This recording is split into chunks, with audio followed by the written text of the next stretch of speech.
Joan Fontaine obtuvo su Oscar dejándose asustar por un ambiguo Cary Grant en el film de Hitchcock, Sospecha. Pero antes el mago del suspense la había catapultado a la fama permitiendo que la asustase la sombra de la pérfida Rebeca. Por si no bastase con la difunta, la dulce Joan veíase amenazada constantemente por una ama de llaves que se hizo tan famosa como la película, la señora Danvers. También la asustó mucho un juvenil Bar Lancaster en Sangre en las manos, pero, cansada de tantas amenazas, Joan se refugió en otros brazos más serenos. Llegó a la cumbre del cine romántico con Carta a una desconocida, La ninfa constante y Alma rebelde. Títulos que la confirmaron como la ingenua por excelencia del cine americano. Pero también se cansó de tanta dulzura y probó suerte en las heroínas perversas, al tiempo que demostraba su capacidad para la comedia en títulos como El vals del emperador y El pirata y la dama. En su espléndida madurez, escandalizó a América permitiendo que la besase el cantante de color Harry Belafonte. Y entre dulzura, amenazas y escándalo, pasó al teatro con gran fortuna. Por si fuese poco, en la vida real es la odiada hermana de otra famosa actriz, Olivia de Havilland, la inolvidable Melania de Lo que el viento se llevó.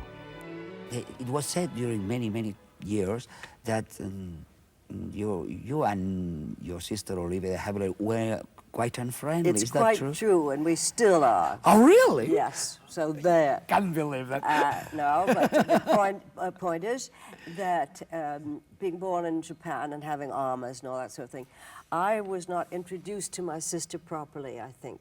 Oh. You're going to have a baby sister to play with. All that didn't happen. And so she was 15 months when I was born. Enough to be an intrusion and spoil her act. Oh. And I've been spoiling it ever since. Then the legend is true. It's absolutely true. Oh, my God. She never got over it. I talked to a child psychologist about it once, and he said, if it hasn't cured by the time you're, 20, it will never change. It will never change, No. and it didn't. Anyway, your ways in Hollywood never met. I mean, you were in one studio, she was in another, and That's right. there was some problem in But this they one. tried to get us in the same picture often. But that would have been another Hiroshima if they had put us together. How lovely you tell it. Miss Fontaine, you were born in Tokyo, which Born in sounds, Tokyo, which yes. sounds very unexpected. Why in Tokyo? Because my mother was there at the time. Well, of course, she had to be there. But My father was a professor of French and English at the Imperial University, and he also was what, as he pronounces it, a patent attorney.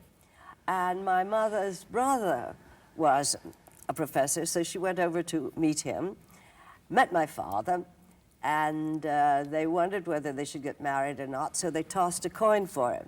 Oh, wow. And my mother lost. talking about the films of the golden age of Hollywood, and I would like to know, how do you feel having been the stars of such classical films as Rebecca, Suspicion? Even as, without being a movie star, those days were fantastic in Hollywood because the war was beginning. All the great artists from Europe were coming to us because many of them were Jewish, many of them were persecuted one way or another in Europe, so we got them. We also got a lot of people that would have been in the south of France in the Scott Fitzgerald era, Cole Porter and Barbara Hutton, all those people. All of them. They came to Hollywood too. So we had a mélange of the most exciting, special people. And so I am spoiled for the rest of my life because of that.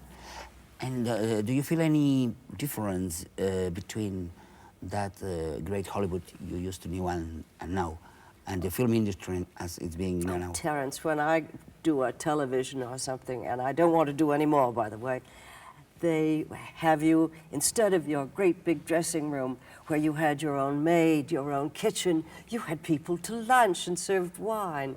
You had your own makeup room and all that. Now, they give you a little, what they call a Winnebago, which is a trailer, motorized trailer.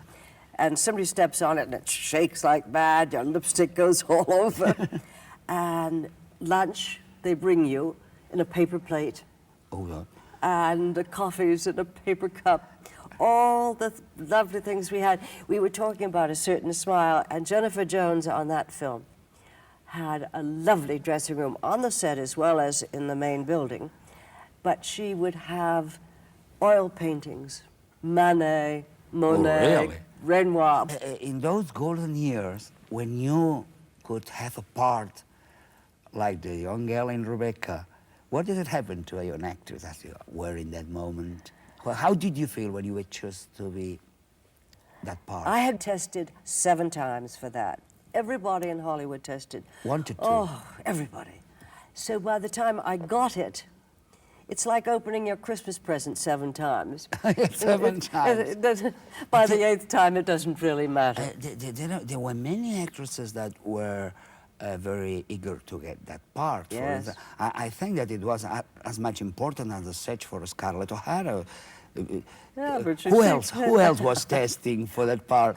Rita Hayworth, probably Jennifer Jones, Geraldine Fitzgerald.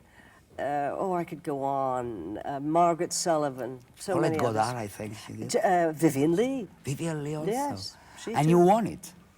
Yes, but the reason I won it, partly, was because they wanted a comparatively unknown and not very pretty, gangling, naive ingenue. That's why I got it.